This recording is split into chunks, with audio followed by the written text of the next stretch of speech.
Star India के पूर्व CEO Peter Mukherjee. Peter Mukherjee की पत्नी और आईएनएक्स मीडिया की पूर्व सीईओ इंद्राणी मुखर्जी। इंद्राणी मुखर्जी की बेटी शीना बोरा और बेटी शीना बोरा के मर्डर के आरोप में मां इंद्राणी मुखर्जी गिरफ्तार। अब यहां सवाल उठता है कि एक मां ने अपनी बेटी का कत्ल क्यों करवाया? आखिर ऐसी क्या वजह थी कि एक मां ने अपनी औलाद का खून कर दिया? इस सवाल का जवाब मुखर्जी परिवार के पेचीदा रिश्तों में छुपा हुआ है। दरअसल पीटर मुखर्जी और इंद्राणी मुखर्जी के परिवार की कहानी किसी फिल्मी कहानी से कम नहीं है। पीटर मुखर्जी और इंद्राणी मुखर्जी की कुल 5 संतान है, लेकिन इन दोनों के आपसी रिश्ते से एक भी संतान नहीं है। जी हाँ, पीटर मुखर्जी और इंद्राणी मुखर्जी की सभी संतान इन दोनों की शादी से पहले की है। इंद्राणी मुखर्जी को पहले रिश्ते से 2 बच्चे हुए, बेटा मिखाइल बोरा और बेटी शीना बोरा। वही शीना बोरा जिसकी हत्या का आरोप अब इंद्राणी मुखर्जी पर लग रहा है। मिखाइल बोरा और शीना बोरा के जन्म के बाद इंद्राणी मुखर्जी ने कोलकाता के बिजनेसमैन संजीव खन्ना से शादी की। उस शादी से एक बेटी हुई, विधि। विधि जब 6 साल की थी तब इंद्राणी मुखर्जी ने पीटर मुखर्जी से शादी कर ली और वो विधि को लेकर पीटर मुखर्जी के साथ रहने लगी।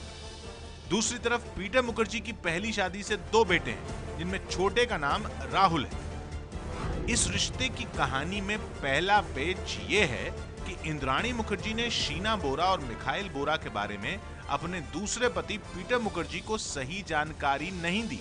वो शीना बोरा को अपनी बेटी न बताकर बहन बताती थी। दूसरा पेच ये है कि अभी तक ये साफ नहीं है कि शीना बोरा के पिता कौन है।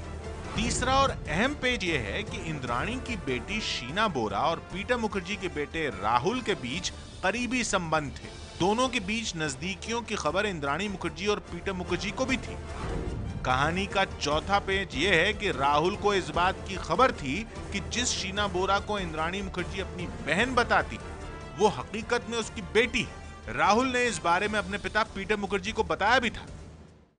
हाँ जी, मेरे बेटे ने मेरे को ये बताया था कि ऐसे है और मैंने उनको बोला कि नहीं, ये हो ही नहीं सकता। मैंने इंद्राणी से बात किया था उस टाइम और इंद्राणी ने मेरे को बताया कि ये बिल्कुल बकवास बात है। पीटर मुखर्जी के बेटे राहुल और इंद्राणी मुखर्जी की बेटी शीना बोरा की बढ़ती नजदीकियों से पति पत्नी दोनों नाखुश थे। दूसरी तरफ ये तस्वीरें गवाह हैं कि राहुल और शीना बोरा के बीच काफी नजदीकियां थी। यहीं पर मर्डर के मोटिव की थ्योरी सामने आती है। पहला, झूठी शान के लिए हत्या। कयास लगाया जा रहा है कि अपनी बेटी शीना और पति के बेटे राहुल के बीच बढ़ती नजदीकियों से नाराज होकर इंद्राणी ने शीना का कत्ल करवा दिया हो। इस थ्योरी को इस बात से भी बल मिल रहा है कि इंद्राणी ने शीना से अपने रिश्ते को लेकर हर किसी को अंधेरे में रखा और बाद में जब शीना का साल 2012 में मर्डर हो गया तो उसने सबसे झूठ बोल दिया कि वो अमेरिका में पढ़ाई कर रही है। मुझे सिर्फ इंद्राणी ने बताया कि शीना जो है यूनाइटेड स्टेट्स गए हैं आगे थोड़ा पढ़ने के लिए और मेरे को उसमें कोई शक की बात था नहीं।